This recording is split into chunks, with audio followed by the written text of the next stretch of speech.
Amalungu e-EFF awaneme ngenkulumo yethulo umlisa oyilunga lomkhonto wesizwe einkundleni zokuxhumana. Into abacasulwe kakhulu ke ukuthi uthelo umlisa uJulius Malema wande kakhulu ngokukhuluma kunokuthi afeze idingo zabantu emphakathini. Kube sethi ke lo mlisa isizathu sokuthi akhulume kanje ngoJulius Malema ukuthi uma sekuvotwa abantu bakhetha umuntu okade ewa evuka nabo. Ngiyabuka nje lokhu ngibukile nje ama headlines.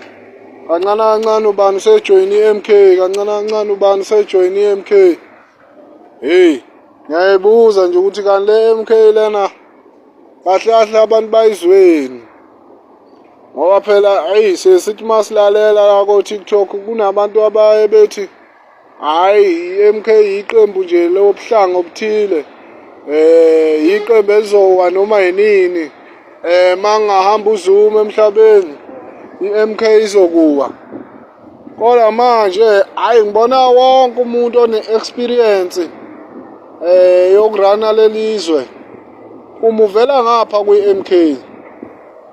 Manje ngiyayibuza ukuthi kuchaza ukuthini lokho, kodwa ngiyabona ukuthi abantu sebeyaqonda ukuthi kahle kahle inhlangano yabo ye-ANC ifile. Inhlangano okuyiyona ezoba njenge-ANC ngokwegama nje sengishola ukuthi represent abantu base-South Africa abamnyama. Nalabo abalwa lempi yokuthi makubuye umhlaba kanye nezwe lethu. Konke ngokwethu la eSouth Africa kubuyele kubantu abamnyama. Sekuzoba iMK kuphela ngoba zingakhona ezinye inhlangano kodwa ziyangabazeka.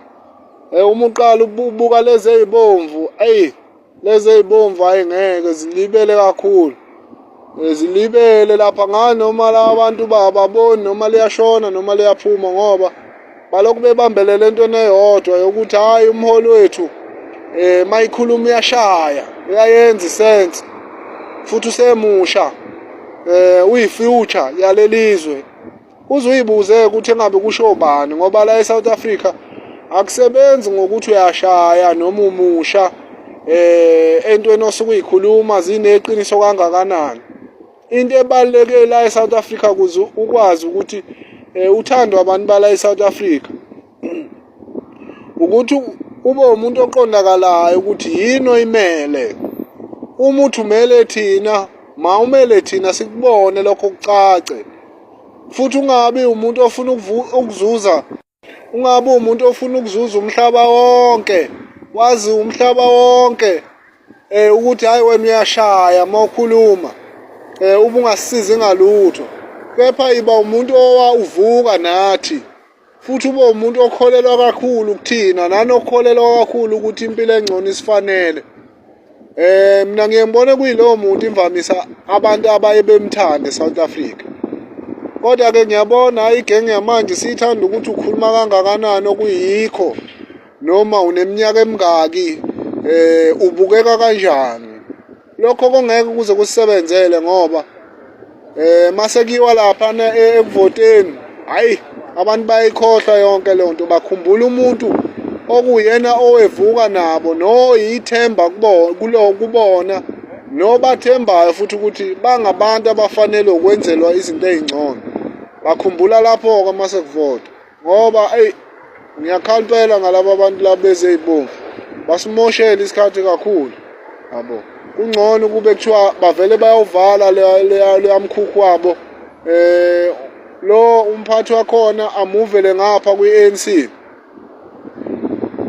Angazi ke lokho kundlonzi koshonaphi ngoba kwathi kungonakele lutho kwadelela uZuma nje nokukhulu ukuphapha, kodwa ke singakuxosha nakho uma uMalema esafuna ngempela ukuthi abe uPresident wala eSouth Africa.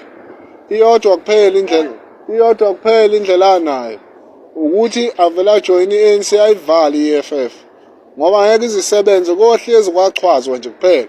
Because abantu abaningi iEFF bayisebenzisela ukuchwaza, hayi ukuthi bamphusha uMalema ukuthi abe uPresident.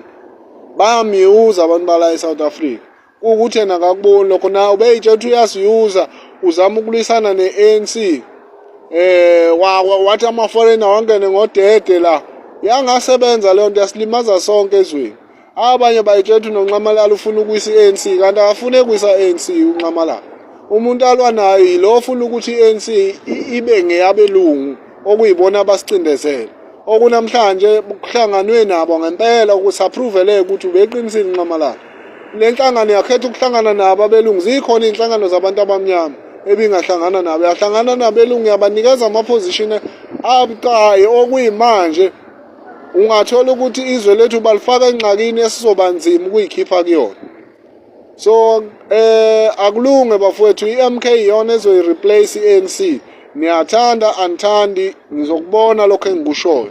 Ngisho lingathi kazuma noma ningathini, kodwa abantu abazonilima bafuna inhlangano engeyabantu abamnyama kuphela, ngoba ngaphandle kwenhlangano engeyabantu abamnyama eSouth Africa thina abantu abanebala elimnyama sizoxhashazwa nomphela. So nathi siyayidinga inhlangano ezoba ngeyethu futhi efanele ibe namandla njengoba iANC yadina amandla, and ayisekho enye inhlangano engenza lokho ngaphandle kwale MK. Njengoba wabona abantu bebuthelana khona bayazi ukuthi sekuyisikhashana nje sincane then izobusa iMK, njengoba de iwinile bayirobha. Lokho kubacacisele ngokusobala ukuthi iMK iyona esizophatha. So oyizondayo ebemnyama ngiyamzwela, ngoba lento athi uyayilwa noma lento athi ucabanga ukuthi izokwenzeka yeyigqoke ezibomvu nezikipa ezibomvu ayizukwenzeka leyo ngenxa yomphapho ogcwele lapho. Uzwa abantu bethi bafundile bazi yonke into ayisebenzi lonto eSouth Africa. Usebenza umuntu omelele abantu base-South Africa ngokweqiniso. Uyena umuntu osurvivayo la eSouth Africa. Kodwa mawuthi ufuna ukuzuza i-Afrika yonke namazwe aphesheya wonke akwazi njengesikhokho, hayi asinandaba naleyo nto thina la eSouth Africa. Sifuna into ewala into esiyibona ngamehlo. Phela lapho futhi asikufuni okuningi.